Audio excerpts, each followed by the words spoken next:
The story begins by explaining that due to global warming, polar ice is melting, and as a result, sea levels are rising. This leads to the flooding of large cities. All food supplies are running out, and eventually, famine spreads. People are starving and struggling to find food. However, there is one country that still has an abundance of food and resources. The main character of the movie, Sing, lives in this country. The city has cut all ties with other nations over the last 10 years to avoid sharing its food and resources with anyone. But they don't know that this is just the beginning of an impending disaster. A catastrophic event is coming to this city, and when it hits, it will send shivers down your spine. The movie is called Ziam, which you may not have seen yet. But stay with me until the end of this video. It's going to be an exciting ride. Next, we are introduced to Sing, the main character, who lives in this city. Sing was once a good boxer, but with the world in chaos now, boxing is no longer a profession, and he's struggling to make ends meet. So, he takes up a job as a transporter, moving goods from one place to another. But this job is far from easy, as people are desperate for food, and bandits are trying to steal his goods. However, as Sing was once a boxer, he is skilled at dealing with these challenges, and he always manages to deliver the goods on time. His wife, Rin, is always worried about him, fearing for his safety. But little does she know, the real danger is yet to come. Now, how is this country still managing to have food? Let me tell you. There is a businessman named Basu who runs his own company where he grows food supplies. The entire city relies on the food from his company, and both the city and the government are under his control.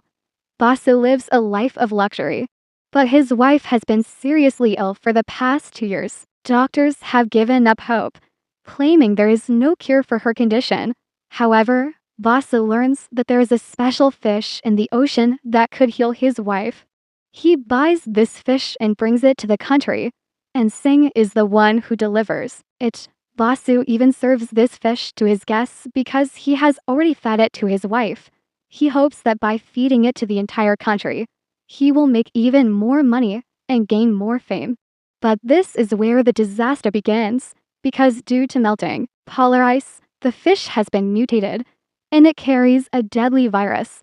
Eating this fish turns people into zombies, and no one is aware of this deadly mutation. Basu's guests and managers consume the fish, and soon, they begin to experience violent symptoms. They don't realize that this is the beginning of an apocalypse. The virus spreads, and the infected start turning into zombies. Meanwhile, Sing finishes his work and returns home to Rin, who urges him to stop doing such dangerous work. She expresses her love for him, afraid that something might happen to him. Sing reassures her that he will be fine. Rin, meanwhile, works as a doctor at the city's only hospital. One day, when she arrives at work, she is told by the director that Boss's wife is in the hospital, and the fish has arrived. The director wants to test the fish to see if it can heal Boss's wife. Rin objects, stating that they haven't even tested the fish yet, and it might be harmful, but the director refuses to listen. Soon, Rin and the director realize that Basu's entire staff and managers are infected and have turned into zombies, and the hospital turns into a zombie-infested zone. The infected begin attacking others, and Rin tries to escape with the director, but to her horror, she finds out that the director has also been bitten and is now a zombie. She narrowly escapes and runs into Sing, who has come to find her. Sing and Rin try to find a way out, but the hospital is now overrun with zombies. As the situation grows more desperate, the government orders the army to quarantine the hospital, and no one is allowed to enter or exit. Sing hears the news and rushes to the hospital to find Rin. A chaotic scene unfolds as the infected overrun the hospital, and Sing fights off zombies while trying to reach Rin. He meets a boy named Bonnie, Rin's friend's son, and together, they continue their search for RI. Meanwhile, Rin tries to find safety in the hospital, and she meets Basu, She finds some comfort in being with him, believing that the army will protect them.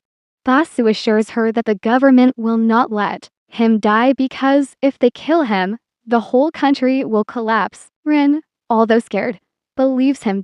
As the government begins taking action, Basu's wife, who had turned into a zombie, wakes up and attacks him.